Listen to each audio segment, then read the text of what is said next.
Hi,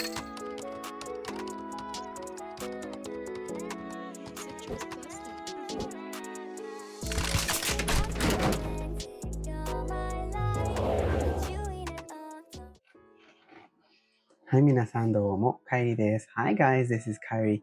Thank you so much for joining me today.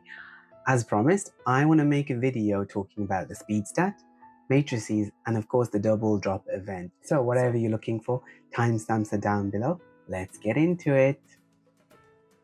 So let's talk about the speed stat on modules and how high can it go. First, like many other gacha games, speed is king. If you are not new to a gacha game, you will know that there is usually gear that gives you a large amount of fixed speed stats.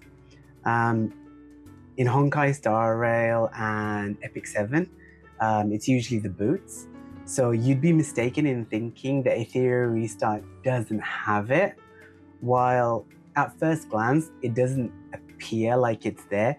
We actually do have it, but it's not in the modules. We have it in the shells.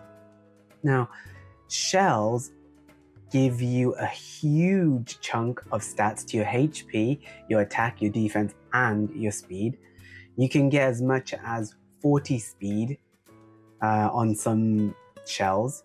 If you look here at my Artisan and at my White Fang, you can also get as much as 20 more speed on the passive slot 2, which is why I think you should farm for shells or modules during the double drop event. So for PvP, high speed will allow your initiators like Lily, Neo, Marvel, and Freya to set up for the rest of the team. But I'm not much of a PvP person, so let's talk PvE. High speed in Doki Doki will allow your debuffers and their control skills, making the monsters vulnerable and your DPS to take them down. Terramaton is literally a speed and a DPS race, taking him down before his damage buff racks up and before he pushes your team back and back and back and back. Aurora, speed is usually for your Dispeller, to take down the immunity and allow your DPS better access to damage. Let's talk about modules and matrices. There really is no reason to farm Inferno, and I'll explain why. So first, the difficulty gap between Hell 4 and Inferno is significant. Now, matrix icons can total up to 27. You have 333 on the left hand side and you have 333 on the right hand side, and of course you've got 9 on your shells. So they're broken down into 12 and 8 sets, and the late game dual stats are 6. So 2 icon matrices do drop in Inferno. So if it was a guaranteed 3, then I would encourage you to farm Inferno, but because of that reason, there really is no point. It's not worth it due to the difficulty. The other thing is the pool also becomes larger because you're farming those dual stat modules. So, you know, you're making your selection wider. So unless you are specifically farming for the dual stat sets, which is late game, it's not worth it. You should stick to Hell 4.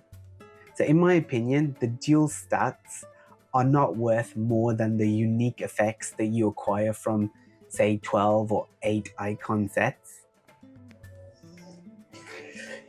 So the double drop rate event starts June 21st, and the reasons I mentioned are why I think you should farm mostly, you should use most of your resources on modules up to Hell 4 and or shell farming.